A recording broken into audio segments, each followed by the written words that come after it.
Bonjour, je vous propose la lecture d'une nouvelle extraite du recueil intitulé Friday et Friday de l'auteur sri-lankais Antonidasan Jesuthasan, paru aux éditions Zulma en 2018 et qui figure dans la sélection des 5 ouvrages proposés par le Prix des lecteurs étranges lecture 2020. La nouvelle s'appelle Le Chevalier de Kandy. Il était une fois à Ceylan un type qu'on appelait le Chevalier de Kandy. On racontait qu'un des mouvements de libération tamoul l'avait condamné à mort et que le mouvement était ensuite revenu sur sa décision.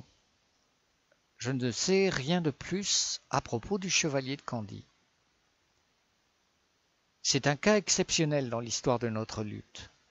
Ceux qui tombaient aux mains du mouvement en ressortaient très rarement vivants, surtout après avoir été condamnés à mort. La révocation d'une sentence est un événement sans précédent. Depuis que j'ai entendu parler du Chevalier de Kandy, je me demande comment ça a pu se passer. Cette histoire m'obsède tant qu'il me faut l'écrire, mais je peux à peine imaginer ce qui est arrivé à mon héros. Je viens de lire une nouvelle de Tolstoï, elle-même adaptée d'une nouvelle de Maupassant, Le condamné à mort. C'est une longue nouvelle, traduite en tamoul par Akur Anandacharya.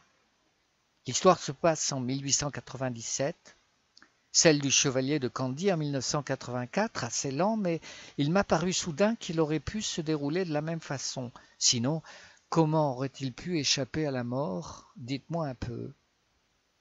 Aussi, permettez-moi, pour raconter cette histoire, de reprendre la trame du récit de Tolstoï et d'y glisser le Chevalier de Kandy. En 1984, on a décompté à Ceylan 37 mouvements, petits ou grands. Parmi ces 37 factions armées, l'une d'elles, minuscule, s'appelait l'Organisation révolutionnaire socialiste de l'Ilam tamoul. Ils avaient raccourci ça eux-mêmes en Rosti. Ce mouvement ne comptait que 6 membres, tous entre 20 et 30 ans. Le comité central était constitué de ces 6 membres. Ils se revendiquaient de l'extrême gauche. Leur projet politique n'était rien de moins qu'embrigader les travailleurs et les paysans dans la guérilla pour débarrasser Ceylan des militaires et fonder un État tamoul socialiste. À cette époque, le gouvernement indien accueillait des camps d'entraînement militaire de la plupart de ces mouvements. MGR, le premier ministre du Tamil Nadu, et Karunanidhi, l'ex-premier ministre, se faisaient concurrence pour les financer. Mais le Rosti avait décidé de se désolidariser de la ligne indienne et chaque mois il votait une motion prévoyant de se passer du Tamil Nadu et de privilégier les forces nationales. Telle était la décision du comité central. Ils étaient fermement convaincus qu'en dépit de leur petit nombre, eux seuls représentaient la bonne ligne politique et détenaient la puissance idéologique permettant de gagner le combat et d'amener à bon port un État tamoul. Afin de prouver qu'il ne valait pas moins qu'un autre, le Rosti émettait régulièrement des communiqués pour critiquer les mouvements concurrents qu'ils invitaient souvent à des débats politiques. À chaque fois qu'une attaque armée initiée par les autres mouvements subissait un échec, ils distribuaient des tracts analysant les raisons tactiques de cet échec. Et cela se terminait toujours par « Lorsque les forces populaires révolutionnaires du Rosti prendront les armes, nous irons vers une victoire militaire. » Mais ils ne parvenaient jamais à emporter l'adhésion populaire. Le mouvement se débattait en fait pour sa survie alimentaire. Le Rosti avait pris ses quartiers dans un bourg à 8 km de la ville de Jaffna. Une grande maison abandonnée, entourée d'une enceinte, leur servait de camp de base. Les propriétaires des lieux vivaient en Amérique et le Rosti en avait ainsi pris possession sans scrupule. Le bourg était traversé par une petite route, bordée de 4 échoppes où les discussions politiques allaient bon train. Le mouvement levait une taxe sur ces 4 boutiques. Mais comme les commerçants étaient aussi rançonnés par les autres mouvements, le Rosti n'en recevait qu'une part minime, et ses membres crevaient de faim. Ils se rationnèrent jusqu'à 4 cigarettes par jour chacun. Ils épargnaient durement sur l'argent racketté à coups de billets de 2 ou 5 roupies dans le but de publier un journal révolutionnaire. Ils avaient ainsi accumulé un magot de 2000 roupies.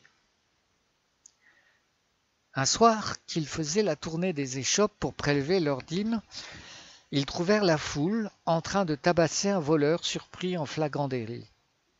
C'était un grand gaillard de belle prestance. Il avait la peau couleur d'un tronc de rognier, les yeux rouges et exorbités. Il portait un lungi blanc et une chemise violette.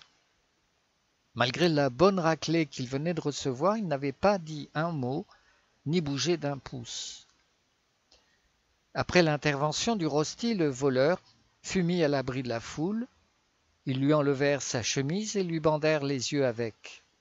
Ils prirent une corde pour lui attacher les mains dans le dos.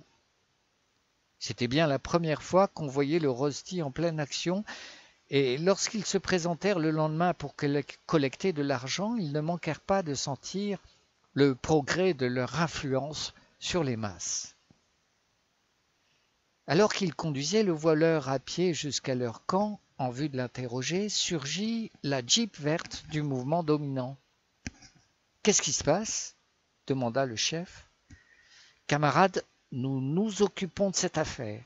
Nous la mènerons à bien, » répondit l'un des hommes du Rosti d'une voix assurée.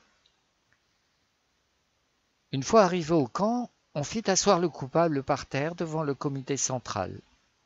Il fut interrogé en bonne et due forme, on lui posa une multitude de questions et le tout fut consigné dans un registre. Il apparut qu'il venait de Kandy. Il s'appelait Gandhirajan.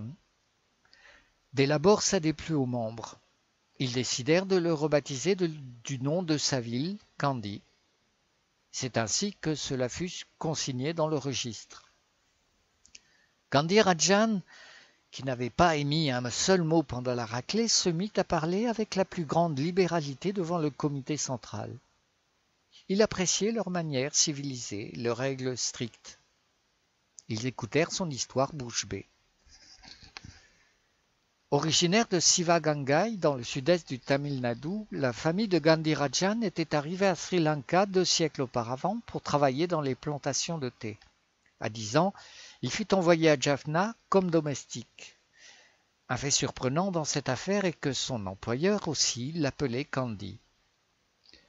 À 15 ans, Gandhirajan assomma d'une pierre sa patronne avant de prendre la fuite avec un peu d'argent volé. Ce fut le début de son histoire criminelle. À Colombo, Galé, Vavuniya et dans bien d'autres villes, il trempa dans toutes sortes d'affaires louches et de bagarres. Il coucha avec toutes les prostituées. Il reçut quantité de bastonnades de la part de la police. Il fréquenta toutes les prisons. Finalement, à Kandy, il fut embauché comme homme de main par un petit dealer de drogue, Kudubos. Il était chargé de surveiller les abords de la gare où les revendeurs faisaient leur trafic. Son job était de vérifier que ni la police ni les stupes ne se dissimulaient dans les parages. Gandhirajan était aussi en première ligne lors des risques qui opposaient le gang de Kudubos à celui de Shivam Nana, un autre dealer. Il possédait un instinct sûr pour assommer quelqu'un du premier coup. Il y avait aussi à Kandy un groupuscule révolutionnaire qui avait son propre syndicat dont le chef était un certain Ranasiri. Lorsqu'un patron d'Anabala Singham demanda à Kudubos de mettre au pas le syndicat, il envoya Gandhirajan faire le sale boulot. Il se rendit seul chez le chef du syndicat et menaça de le tuer. Il y eut de nombreux témoins à l'avoir entendu proférer ces menaces, et le lendemain soir, le chef du syndicat fut retrouvé poignardé dans la rue. Gandhirajan supplia Kudubos de le croire, il n'avait pas tué le type du syndicat. Le caïd le traita de tous les noms et il se mit à l'abri. Traqué par la police, Gandhirajan se planqua à Jaffna où la police sri-lankaise était impuissante. C'était l'époque où les commissariats fermaient par peur des mouvements tamouls. Seuls restaient quelques officiers de la police secrète. Les mouvements descendaient de temps en temps. À Jaffna, Gandhirajan vivota de vols minables. Chaque mot de sa disposition fut consigné par le rosti. Il y avait un apprenti derrière la maison qui abritait leur quartier général, peut-être une pièce pour les domestiques. Ils y enfermèrent Gandhirajan et l'un d'eux fut chargé de le surveiller.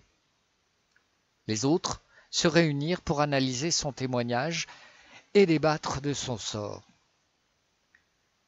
Violence, vol, bagarre, fornication éhontée, deal de drogue, assassinat avec préméditation. Les accusations contre Gandhirajan étaient de toutes sortes. Il n'y avait aucune illusion à se faire quant à sa nature de criminel et d'élément antisocial. Suivant les principes édictés par sa doctrine, le comité condamna Gandhirajan à la peine de mort.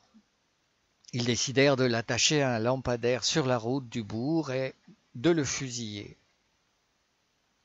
Lorsqu'on lui annonça le verdict, il demanda « Sami, est-il juste que vous me condamniez pour un crime que je n'ai pas commis ?» Or, le rosti n'avait pas prévu de procédure d'appel.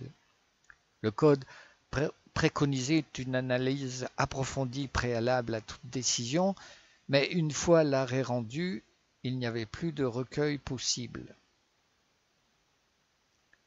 Cependant, l'exécution de la sentence posait un nouveau problème.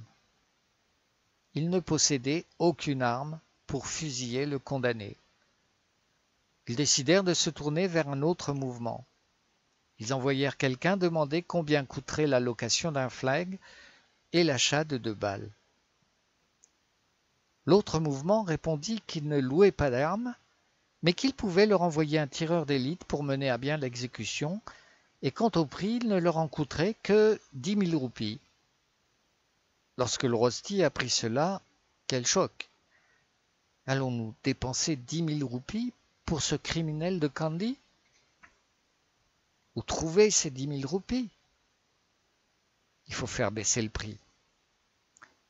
Après avoir longuement débattu, ils aboutirent à la conclusion que l'autre mouvement n'était qu'une bande de capitalistes âpres au gain qui se fichaient d'eux. Ils décidèrent de solliciter un autre mouvement, plus à gauche, qui les respecterait et qui avait des armes. On leur répondit qu'on pouvait leur envoyer un camarade avec une arme pour 5 000 roupies. Ils pouvaient aussi se contenter de louer l'arme pour 3 000 roupies, mais le dépôt de garantie serait de 6 000 roupies. Comment cela pouvait-il convenir au rosti? Dans cette période de disette, faut-il vraiment claquer tout ce fric pour ce criminel de Kandy? Si on était aussi riche, on aurait imprimé notre journal, dirent-ils. Ils reprirent donc leur réflexion quant aux diverses modalités de mise à mort ne nécessitant pas d'armes. L'un d'eux proposa de le dépecer à la machette, mais le comité central décréta que c'était un acte barbare et inhumain. Aucun n'aurait eu le courage non plus de le battre à mort, d'autant que le coupable était un sacré morceau. À la majorité, le comité rejeta le poison également inadéquat, un moyen de conspirateur, auquel aucun mouvement révolutionnaire n'aurait jamais recours. Finalement, le comité central décida d'acquérir un fusil d'occasion et de mettre fin lui-même au jour de Gandhirajan.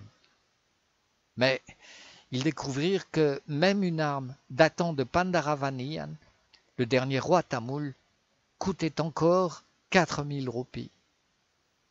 Que faire pour trouver une telle somme? Même en ne dépensant pas 1 roupie des taxes prélevées sur les échoppes, ça leur prendrait 2 ans. Le cas de Gandhirajan entraînerait d'autant. Une des règles du rosti spécifiait qu'un prisonnier devait recevoir chaque jour 3 repas, 2 thés et 4 cigarettes. que le prisonnier voulut remplacer par un paquet de bidis et une fois par semaine de l'huile pour ses cheveux.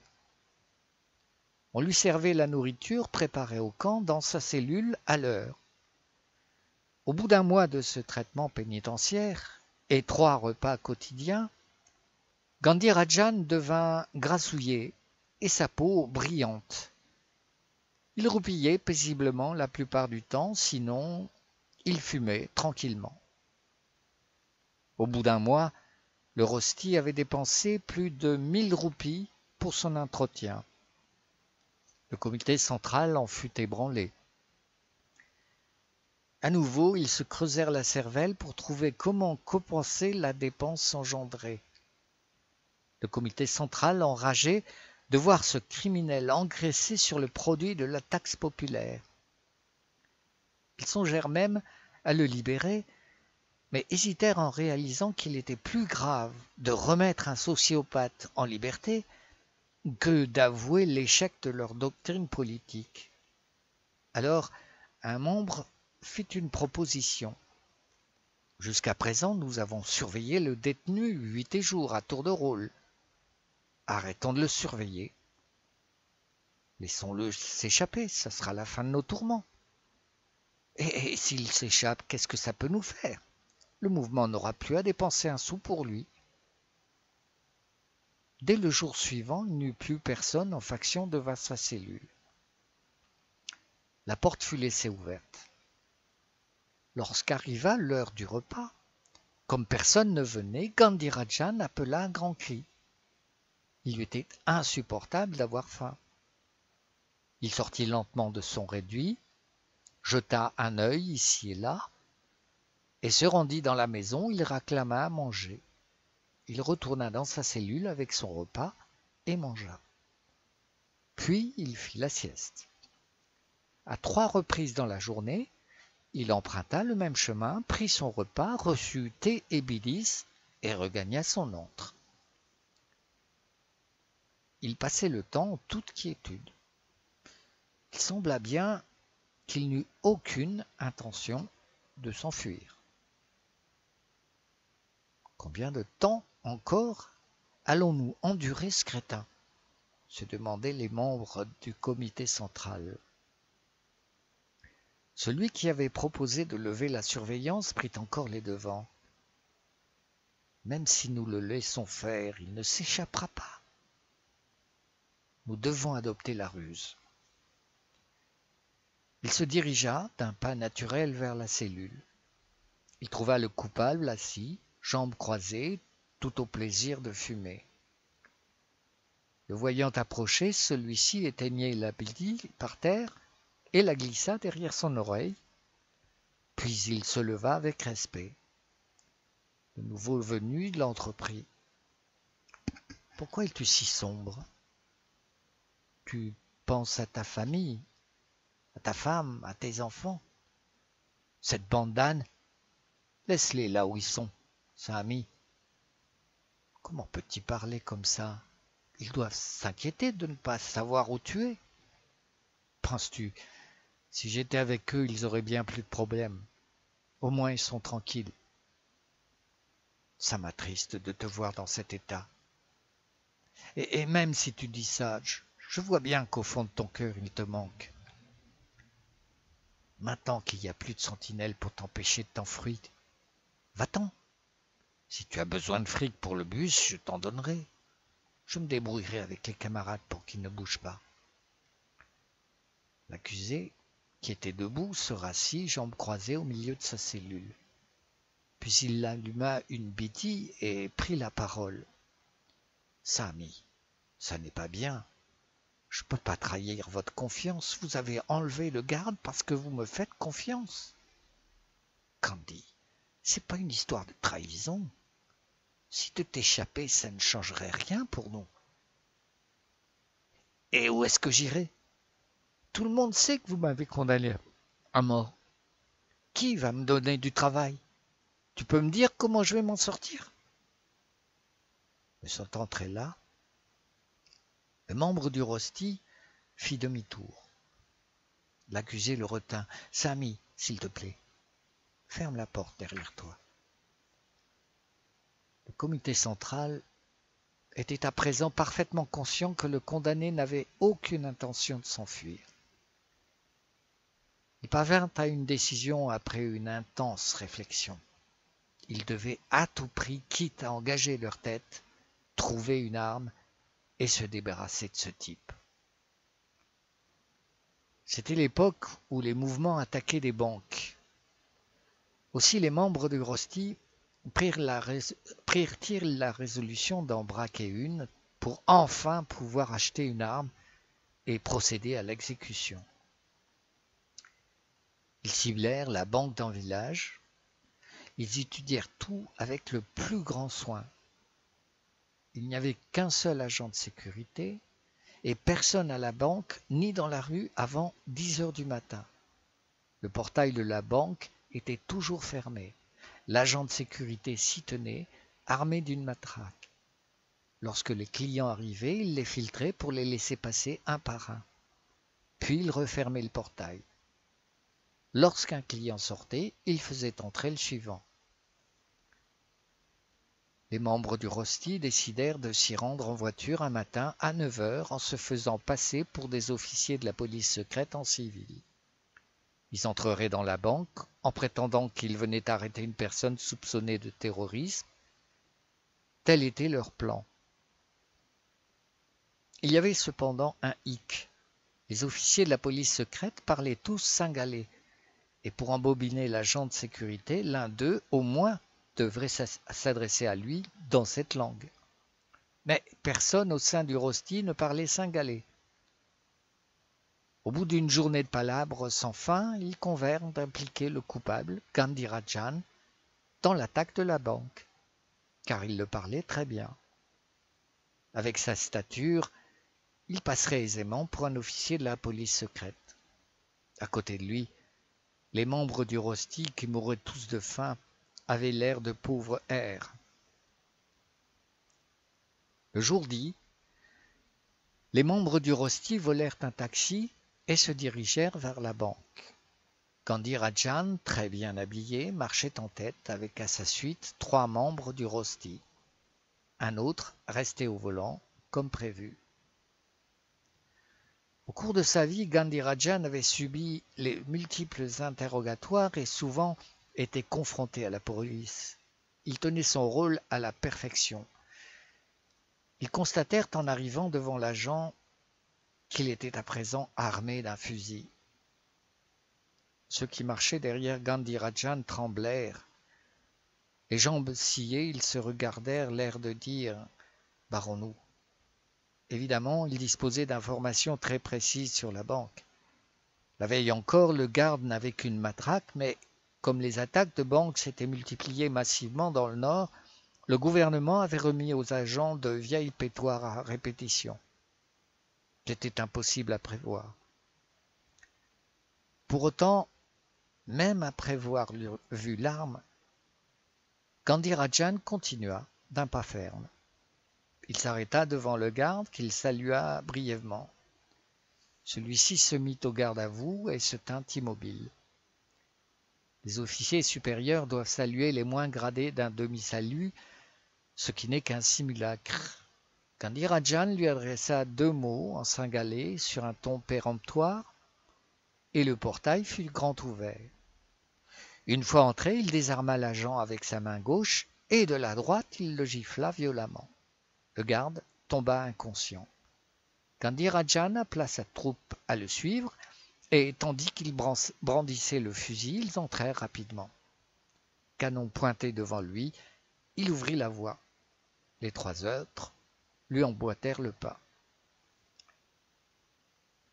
Il n'y avait rien de rien dans cette banque.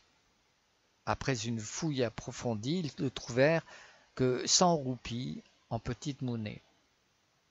Ils ramassèrent les pièces et l'expédition du Rosti prit la fuite en voiture. Gandhi Rajan était assis à l'avant avec son arme, très à l'aise. Ils abandonnèrent le taxi à l'écart, en bord de mer, et rejoignirent le camp à pied.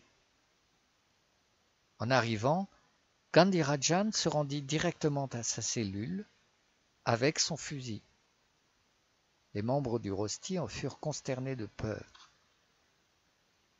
Le mérite d'avoir récupéré cette arme revenait entièrement à Gandhirajan.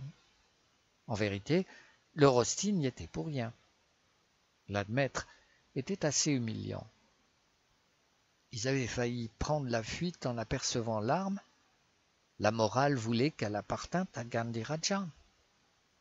Mais les membres convinrent qu'il serait risqué de la laisser à un individu antisocial. Et comment pourrait-il dormir tranquille en la sachant entre ses mains? Comment s'assurer qu'il n'allait pas en finir avec eux en les liquidant pendant leur sommeil? Et surtout, ils avaient impérativement besoin d'une arme pour exécuter la sentence. Le comité décida donc de récupérer le fusil. Les 6 membres du comité au grand complet se dirigèrent vers la cellule. Ils y trouvèrent Gandhirajan assis au beau milieu des pièces de l'arme démontées. C'était un très vieux fusil, Sami. Il faut au moins le graisser si on veut en faire quelque chose. Comment, Candy? Tu sais aussi démonter une arme? Bah oui, Sami. J'allais à la chasse avec les copains. Le comité central revint silencieusement sur ses pas. En voyant le fusil en pièces détachées, ils avaient perdu tout espoir de faire quoi que ce soit. Le comité passa la nuit à discuter. Mais, à 4 heures du matin, ils se retrouvèrent encerclés par un autre mouvement. Il s'agissait du mouvement dominant qui n'appréciait pas que d'autres se montrent plus actifs. Ils ne toléraient aucune concurrence et ils voulaient être les seuls, et ils étaient bien décidés à se débarrasser de leurs rivaux à la première occasion. Il leur avait été insupportable d'apprendre que le Rosti avait braqué une banque. Ils étaient venus leur annoncer que le Rosti était désormais interdit, et comme ils connaissaient le contingent du Rosti, ils n'avaient envoyé que 4 hommes, dont 2 avec des armes automatiques. Même dans ces conditions, les membres du Rosti étaient disposés au dialogue. Mais le mouvement dominant ne donnait pas dans ce style. Ils leur firent enlever tous leurs vêtements et s'agenouiller contre un mur. Ils ne s'adressaient à eux qu'avec des insultes. L'un des membres du Rosti reçut même une gifle. Son cri de douleur fut entendu dans tout le village. Le comité central s'écria à l'unisson « Anei, si vous voulez interdire le Rosti, faites-le, mais s'il vous plaît, ne détruisez pas le respect que nous avons de nous-mêmes. » À ces mots, les autres hurlèrent de rire. Ils en furent malgré tout un peu touchés. C'est à ce moment-là que retentirent 2 détonations comme des coups de tonnerre dans la maison. Les 2 types qui tenaient une arme automatique reçurent chacun une balle en plein front. Ils s'effondrèrent. Comme ils ne comprenaient pas d'où venaient les tirs, les 2 autres s'évaporèrent dans la nuit en un claquement de doigts, comme on le leur avait appris. Gandhirajan, qui avait tiré de l'extérieur à travers les fenêtres, entra en tenant l'arme pointée devant lui. Le Rosti savait que quelques minutes suffiraient pour que le mouvement dominant revienne les détruire jusqu'à la racine. Où qu'ils aillent dans le pays, ils seraient rattrapés et tués. Gandhirajan dit aux membres du Rosti de se rhabiller. Ils obéirent sans un mot. Il leur fit évacuer les lieux par l'arrière du bâtiment en gardant son arme à la main. À l'aube, ils atteignirent un village de pêcheurs. Le fusil à l'épaule, Gandhirajan demanda de l'aide aux pêcheurs. Il leur expliqua qu'ils appartenaient à un mouvement de libération et qu'il leur fallait immédiatement un bateau. Les pêcheurs y mirent beaucoup de bonne volonté. Un bateau fut bientôt à leur disposition avec son capitaine. Les 2 moteurs ronflèrent de toute la puissance de leurs 50 chevaux. Le bateau quitta la plage avec Gandhirajan et tous les membres du comité central à son bord. C'est seulement en perdant de vue le rivage que leur cœur se remit à flot. Le bateau bondissait sur les vagues en s'éloignant. l'écume les éclaboussait. Tandis que Gandhirajan essayait d'allumer sa bidi trempée, un membre du rosti lui demanda: « Gandhi, où allons-nous » ? « Sami, nous irons dans la région de Sivagangai, répondit-il. J'y ai de la famille, nous n'aurons aucun problème.